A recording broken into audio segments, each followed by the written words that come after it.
حتى أهل البدع والأهواء، أهل البدع العقائدية وأهل البدع السياسية. أنا أقول بيننا وبينكم السلف، بيننا وبينكم الكتب، كان فيقول البدع بيننا وبينكم السلف. Bismillahirrahmanirrahim. Alhamdulillahi hamdan katsiran thayyiban mubarakan fih, kama yuhibbu rabbuna wa yardah.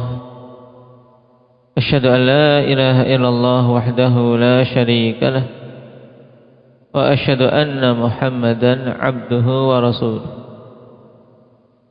Sallallahu alaihi wa ala alihi wa ashabihi wa man tabi'ahum bi ihsanin ila yaumiddin. Amma ba'd. Pembahasan terakhir hendak ya putra terkait dengan wudu. Kita membahas tentang apa?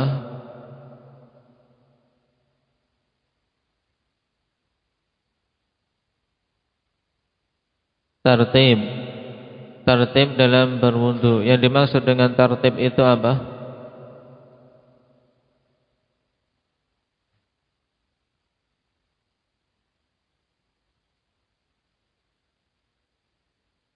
Yaitu dia melakukan wudu secara berurutan, diawali sesuai dengan apa yang Allah Subhanahu wa taala sebutkan dalam ayat. Bagaimana menjawab berdalilan mereka yang tidak mewajibkan tertib dalam wudu dengan alasan bahwasanya ayat datang dengan wawu ataf, faghsilu wujuhakum wa aydiyakum ilal marafiq, dan seterusnya. Dan wawu pada kaidah bahasa Arab tidaklah memiliki makna tertib, tapi dia menunjukkan mutlaqul jama'. Taib, bagaimana menjawab hal ini? Hendak ya Salman.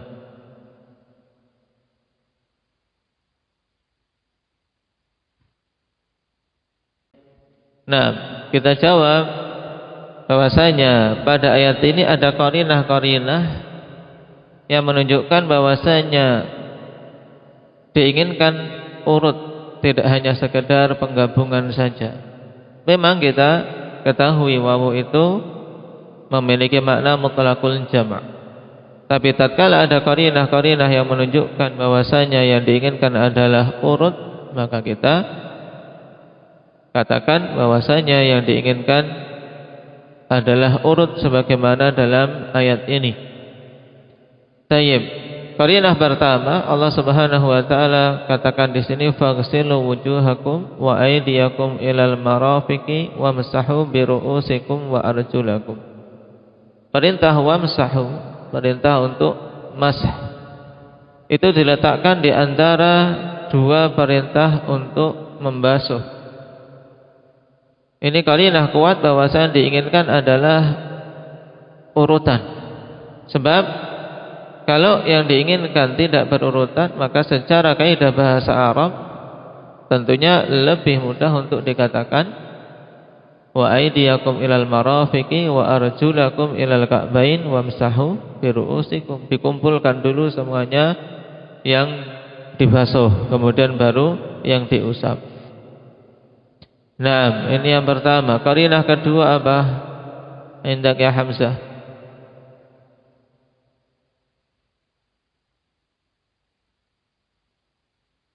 Itu nanti.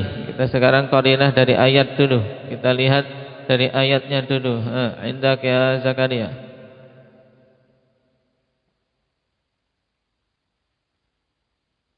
Taib, qarinah kedua. Nah, diketahui dalam bahasa Arab bahwasanya mereka ketika ingin menyebutkan suatu hal dan digabungkan, maka menyebutkan dulu perkara-perkara yang berdekatan, kemudian baru yang setelahnya. Tapi pada ayat wudu Allah Subhanahu wa taala sebutkan beberapa anggota badan.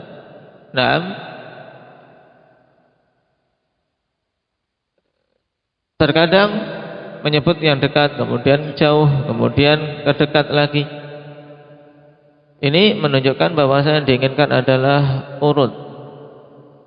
Perhatikan, perintah untuk mencuci muka, setelah itu tangan, baru setelah itu kembali ke kepala, mengusap kepala, baru setelah itu mencuci kaki. Nah, ini menunjukkan bahwasanya memang diinginkan tartib. Ini dua qarinah dalam ayat. Kemudian penguat tentang makna tartib ini telah ditunjukkan oleh Nabi sallallahu alaihi wasallam, yang beliau menafsirkan apa yang ada dalam ayat dengan amalan beliau, di mana Nabi sallallahu alaihi wasallam berwudu dengan urutan sebagaimana yang disebutkan di dalam ayat. Tidak pernah diketahui bahwa beliau berwudu tidak urut. Nah, maka dari sini tartib hukumnya apa? Kesimpulan yang kita petik, Afif, wajib, dari perkara-perkara yang wajib di dalam wudu, dan bahkan dikategorikan rukun. Baik, sekarang kita masuk pada kewajiban yang keenam. Wa alla yafsila bainahuma bifasilin tawilin urfa, bihaitsu yubna ba'duhu ala ba'din, dan tidak terpisahkan antara anggota-anggota wudu tersebut dengan pemisah yang panjang secara uruf, secara kebiasaan manusia, di mana sebagiannya dibangun di atas sebagian yang lain. Maksudnya tidak ada pemisah antara gerakan satu ke gerakan berikutnya dengan pemisah waktu yang panjang, yang lama, di mana secara kebiasaan itu tidak bisa digabung. Misalnya tadi baru mencuci muka, habis mencuci muka ya sebentar ya, makan Indomie dulu sampai habis, baru kemudian setelah itu balik lagi ke tempat wudu mencuci tangan. Nah, ini dah lama, tidak bisa untuk apa?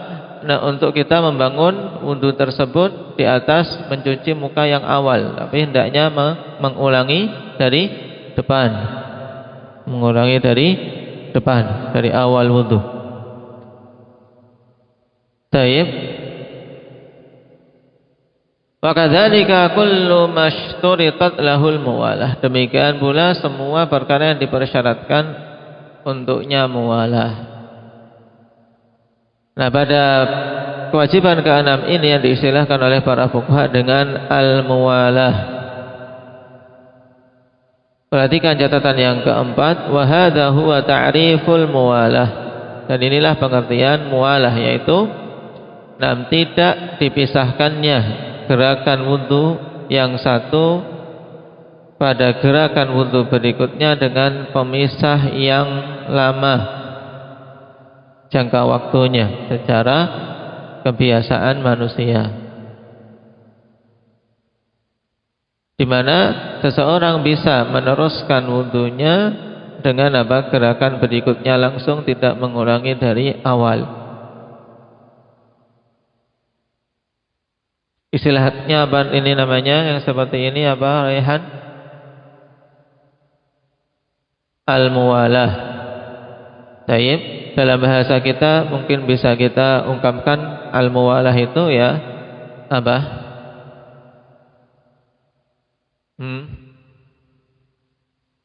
Bersambung. Nah, wudunya itu nyambung, bersambung, tidak apa? Ada jeda pemisah waktu yang panjang.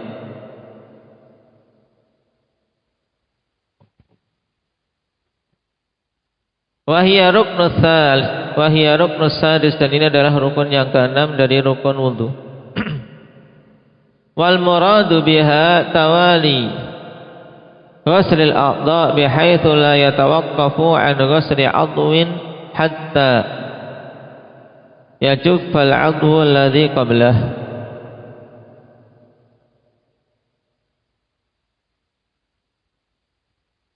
Yang dimaksud dengan muwalah yaitu bersambungnya dalam pembasuhan anggota-anggota wudu, di mana tidak berhenti dari membasuh anggota wudu sampai kering anggota wudu sebelumnya. Ya, dia tidak berhenti dari membasuh anggota wudu sampai kering anggota wudu sebelumnya. Tapi apa? Terus nyambung. Jangan tunggu sampai kering dulu. Ini makna muwala, yaitu menyambungnya dalam gerakan-gerakan wudu. Mencuci muka disambung dengan mencuci kedua tangan, terus demikian. Tidak berhenti sehingga sebelum mencuci tangan ternyata mukanya sudah kering kerontang, sudah tidak ada bekas-bekas wudu, baru dia melanjutkan mencuci tangan. Nah, ini tidak muwalah, tidak terjadi muwalah, tidak bersambung dalam gerakan-gerakan wudunya. Apa dalil untuk hal ini? Wa dalilul muwalati hadits Khalid ibn Ma'dan an ba'di ashabin Nabi sallallahu alaihi wasallam. Dalilnya adalah hadis Khalid ibn Ma'dan dari sebagian sahabat Nabi sallallahu alaihi wasallam. Anna Nabi sallallahu alaihi wasallam ra'a rajulan yusalli fi dhahri qadamihi lam'atun wa fi dhahri qadamihi lam'atun qadru dirham lam yusibha al-ma'. Fa'amarahu an-nabiy sallallahu alaihi wasallam an yu'ida al-wudu'a was-salah. Bahwasanya Nabi sallallahu alaihi wasallam melihat seorang laki-laki salat dalam keadaan di zahri qadamihi, di punggung telapak kakinya, yaitu bagian atas punggung telapak kaki. Telapak kaki, kalau yang bagian bawah yang nyentuh di tanah itu namanya batinul qadam, batinnya. Kalau ini zahar, bagian punggungnya. Nah, bagian punggung telapak kakinya ada apa? Ada lam'ah qadr dirham. Itu ada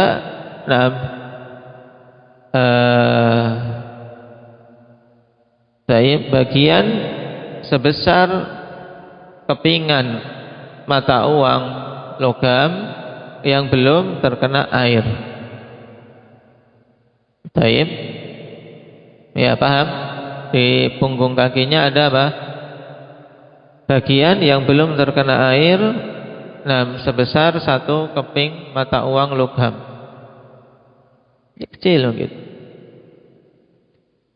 Entah mata uang logam zaman dulu kayak apa, tapi intinya apa? Ungkapan bahwasanya itu bagian yang tidak banyak.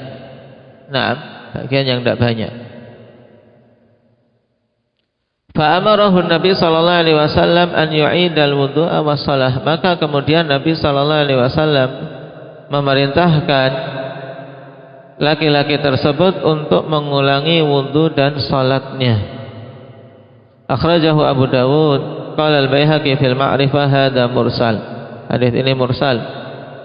Fa fil hadits tsabit an Umar wa ghairihi fi makna hadza irji' fa ahsin wudu'ak. Tapi hadis ini akhwani fillah, ada kedhaifan karena ini adalah riwayat yang mursal. Dan dalam hadis yang sabit dari Umar dan yang lainnya yang semakna dengan ini, Nabi sallallahu alaihi wasallam katakan irji' fa ahsin wudu'ak. Kembali kamu, perbaguslah wudu. Baik. Wa wajhul istidlal min hadzal hadits annahu law lam tajibil muwalah la amarahu bi ghuslil lam'ah faqat. Seandainya hadis ini sahih, maka pendalilannya adalah seandainya tidak wajib muwalah, maka tentu Nabi sallallahu alaihi wasallam akan perintahkan untuk mencuci bagian yang belum terkena air saja. Walam ya'mur wala ya'muruhu bi'idatil wudu, dan Nabi tidak akan memerintahkan dia untuk mengulangi wudunya. Tapi di sini Nabi perintahkan untuk mengulangi wudu dari awal. Dan mengulangi sholat. Ini menunjukkan karena waktunya memang sudah lama, ya kan? Cuman kan orang kelihatan Orang yang belum sama sekali kakinya tidak tercuci dengan yang tadi kena air kan ada beda biasanya. Yang satu kering busik, nah yang bagian lain sudah bersih kelihatan baru terkena air. Walaupun sudah kering kelihatan bedanya. Zahirnya di sini juga apa? Nabi memerintahkan untuk mengulangi wudu dan salat. Berarti dia telah salat dengan wudu tersebut, berarti memang waktunya lama. Wa fil bab hadits Umar bin Khattab radhiyallahu anhu alladhi asyara ilaihi al-Baihaqi. Naam, dan pada bab ini ada hadis Umar yang diisyaratkan oleh Imam Baihaqi tadi. Waqad akhrajahu Muslim fi sahihihi. Imam Muslim telah mengeluarkan riwayat itu dalam sahih beliau, anna rajulan tawaddaa fataraka mawdi'a dhufrin ala qadamihi fa absarahu an-nabiy sallallahu alaihi wasallam.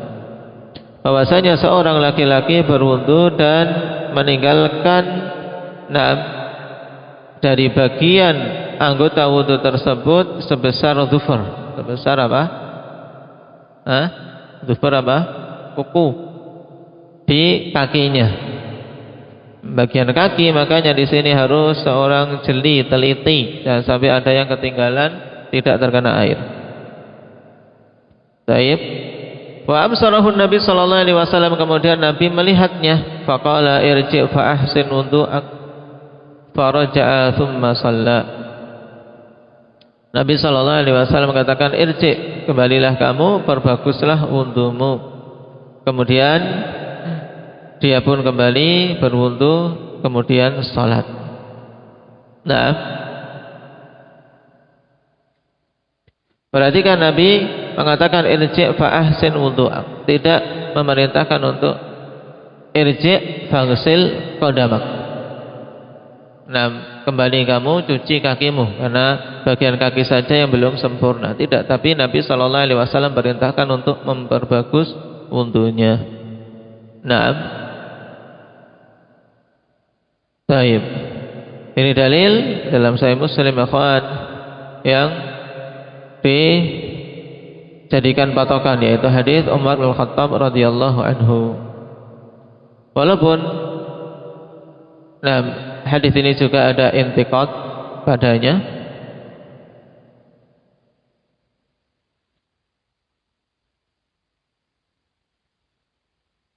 sebagian ulama ilal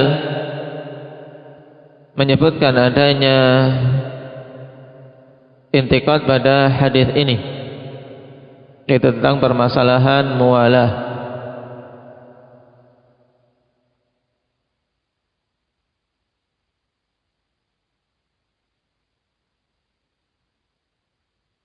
Cuman intiqad tersebut ditolak oleh sebagian a'immah yang lain. Dan hadis dalam Sahih Muslim, di mana Imam Muslim memilih dari hadis-hadis yang padanya salamah, padanya keselamatan dari illah.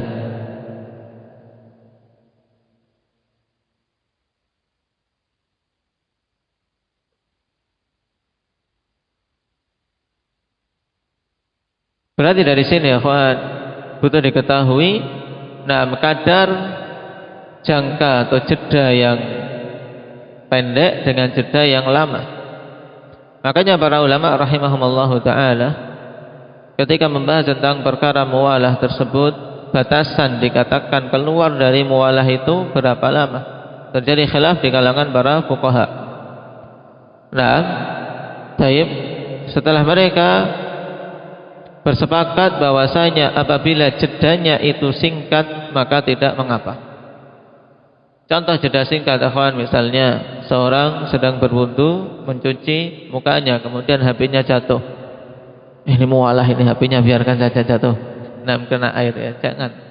HP jatuh ya dia langsung ambil kemudian taruh di saku. Atau dia matikan kemudian dia teruskan. Ini jeda yang singkat, ini tidak bermadarat pada muwalah. Taib. Hal ini telah dinukilkan ijma' bahwasanya jeda yang singkat tidak berpengaruh pada wudu dan tetap dikatakan dia muwalah yang menukilkan ijma' diantaranya adalah Imam An-Nawawi rahimahullahu taala. Beliau mengatakan at-tafriqul yasir la yadurru bil ijma', yaitu jeda yang singkat tidaklah bermadarat berdasarkan ijma'.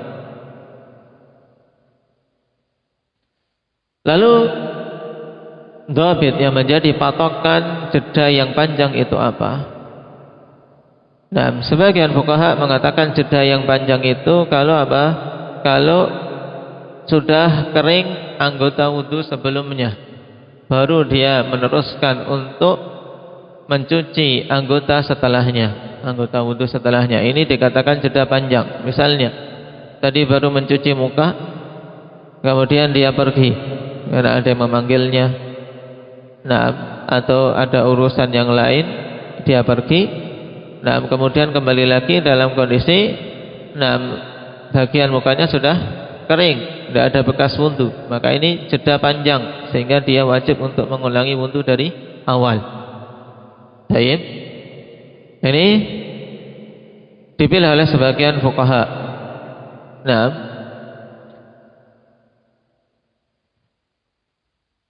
dan itu dipilih oleh kalangan Hanafiyah, Malikiyah, Syafi'iyah dan Hanabilah. Karena itu yang paling mudah untuk apa? Untuk diketahui dan untuk dilihat. Kalau sudah kering semuanya, ya dimulai saja dari awal. Baik. Walaupun hal ini akhwan tidak ada dalilnya. Cuman biasanya secara uruf ya demikian. Makanya Imam As-Sa'di rahimahullahu taala di sini mengatakan bifasilin tawilin urfa, karena tidak kita dapati batasan yang jelas di dalam syariat penetapannya berapa jangka waktu dikatakan panjang. Maka kembali kepada urf, dan urf biasanya tadi, nah, orang kalau sudah balik ke tempat wudu untuk melanjutkan wudunya tapi anggota wudu sebelumnya sudah kering, ini menunjukkan sudah panjang. Nah, tayyib. Sehingga uruf yang menjadi patokan dalam masalah ini, dan biasanya urufnya tadi sebagaimana disebutkan oleh para fuqaha. Taib. Ini tentang perkara mualah. Lalu kalau jedanya pendek, misalnya baru cuman lari sebentar, misalnya di sini macet. Nah, keran di depan tiba-tiba habis airnya, kemudian dia lari ke belakang. Lari ke belakang. Ini masih apa? Singkat, masih singkat, sehingga dia bisa meneruskan yang tadi baru mencuci tangan kanan, dia teruskan, tinggal tangan kirinya dia teruskan, tidak mengapa. Taib. Kenapa? Karena jedanya singkat, dan itu pun juga karena proses pencarian air berkaitan dengan masalah bagi wudunya.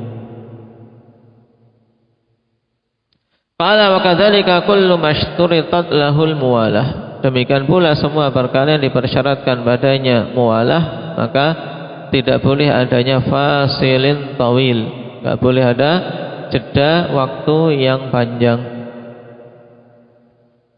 Perhatikan catatan kaki, wa kadza kullu mashturitat lahul muwalah minal wajibat, misal alfazul adzan.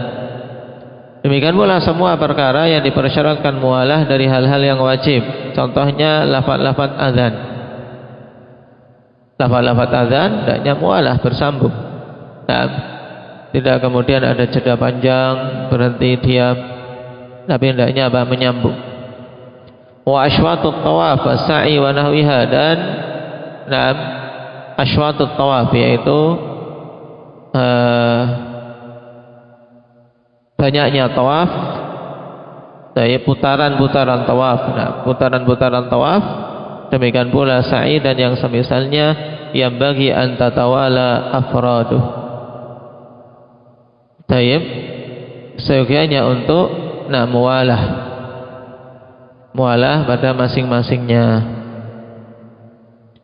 Taib, dan ini jelas, kecuali tadi kalau seseorang misalnya ketika di tengah-tengah tawaf kemudian batal, ini masih terkait dengan tawafnya, maka dia wudu, kemudian dia teruskan untuk apa? Meneruskan tawafnya.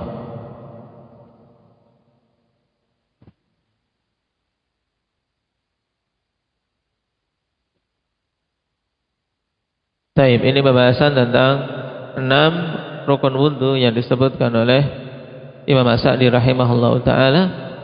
Diingat-ingat, jadi dari wudu yang disebutkan dalam ayat ada 4 anggota wudu, itu semuanya rukun. Kemudian ditambah 2 hal, yaitu tartib dan mualah.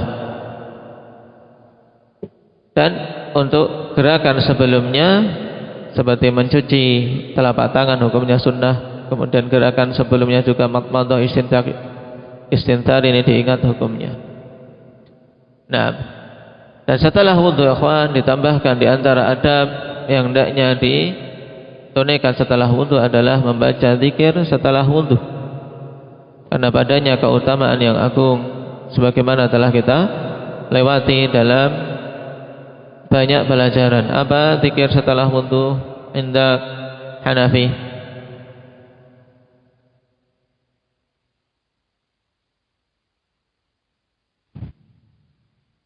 Asyhadu an la ilaha illallah wahdahu la syarikalah wa asyhadu anna Muhammadan abduhu wa rasuluh. Taib. Siapa saja yang berwudu dengan wudu sempurna kemudian membaca doa ini, apa keutamaannya? Indak ya Ukasha.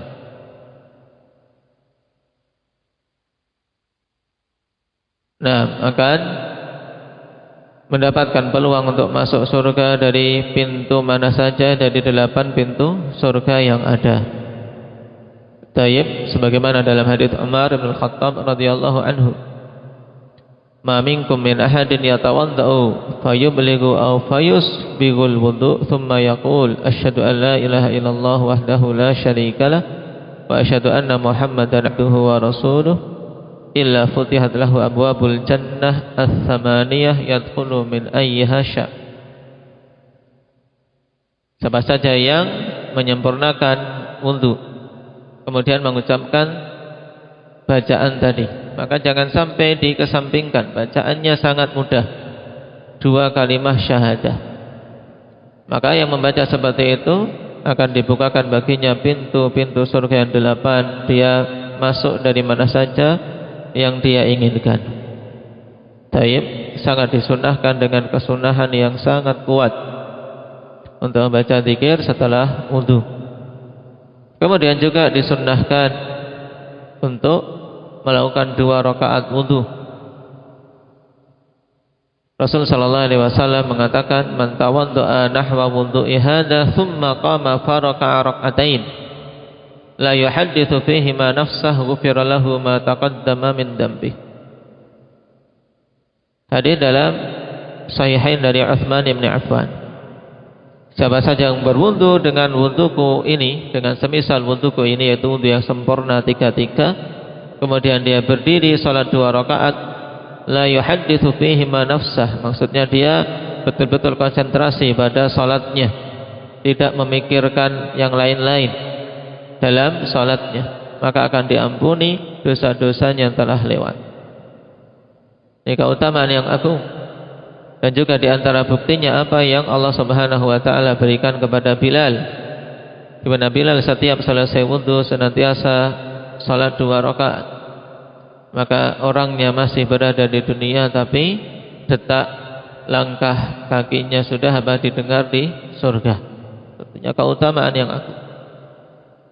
Maka ketika seseorang berwudu, kemudian ada waktu, ada kesempatan, apalagi para talabatul ilm berwudu untuk ke masjid setelah itu, maka jangan lalai untuk salat ini. Nah, digabung dengan tahiyatul masjid 2 rakaat wudu, tidak masalah. Demikian pula atau setelah wudu kemudian dia salat qabliyah 2 rakaat digabung niatannya, ini juga diperbolehkan. Nah, dan juga di antara hal yang perlu diperhatikan dalam perkara wudu, yaitu hendaknya betul-betul perhatian terhadap penggunaan air. Tidak boros dalam penggunaan air, atau dengan bahasa Arabnya al-iqtisad fil ma'. Harus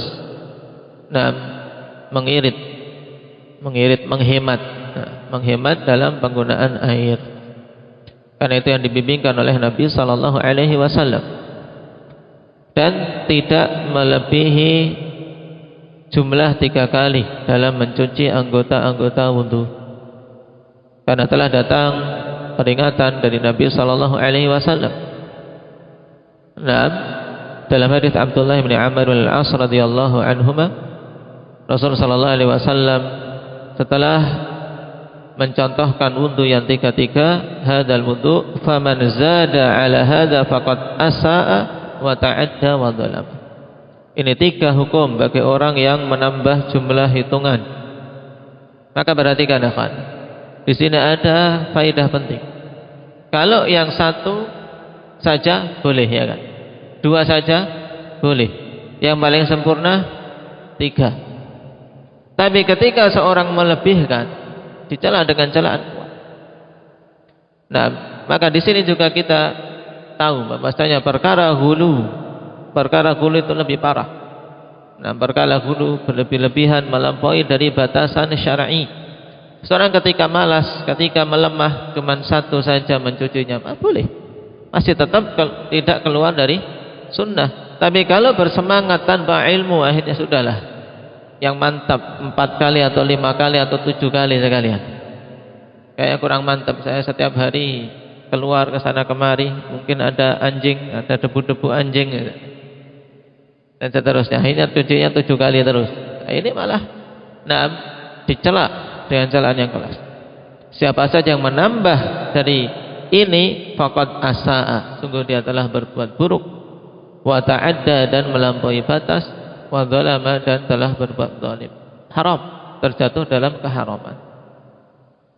Maka hulu dalam semua hal, ikhwan. Dalam wudu saja seperti ini, apalagi dalam perkara akidah, apalagi dalam perkara menetapkan hukum. Baik. Makanya Khawarij dikecam dengan kecaman yang sangat kuat, melebihi firqah-firqah sesat yang lain. Karena hulu yang ada pada mereka, takfir yang luar biasa yang ada pada mereka. Nah, hadis apa tadi? Syukran. Hadis sahabinya Abdullah bin Amr bin al-As radhiyallahu anhuma dalam Musnad Ahmad dan sanadnya sahih. Berarti diingat untuk tidak lebih dari 3 kali. Juga di antara sunnah dalam wudu yang belum disebutkan pada kitab ini adalah disunnahkan untuk bersiwak. Disunnahkan untuk bersiwak ketika hendak berwudu. Sampai-sampai Nabi mengatakan, laula an asyqa ala ummati la amartuhum bisiwaki ma'a kulli wudu. Seandainya tidak memberatkan umatku, maka aku akan perintahkan untuk bersiwak bersama setiap wudu. Maka siapa saja dimudahkan untuk bersiwak sebelum wudu, maka itu khair. Nah, apalagi untuk wudu ketika bangun tidur, maka itu sangat dikuatkan, kawan. Bangun tidur, nah, sikat gigi kalau di tempat kita sebagai gantinya siwak dengan kayu arak. Kemudian setelah itu wudu. Nah, padanya kesunahan. Jadi sikat gigi ketika itu niati sunnah, seperti bersiwak. Bukan hanya karena bau mulut tidak sedap, tapi untuk menunaikan sunnah Rasul sallallahu alaihi wasallam. Hadis laula an asyqa ala ummati, hadis Abi Hurairah radhiyallahu anhu, yang dikeluarkan oleh Imam Ahmad dan disahihkan oleh Syalbani rahimahullah. Taib. Barakallahu fikum, naktabi bihadza walhamdulillahi rabbil alamin.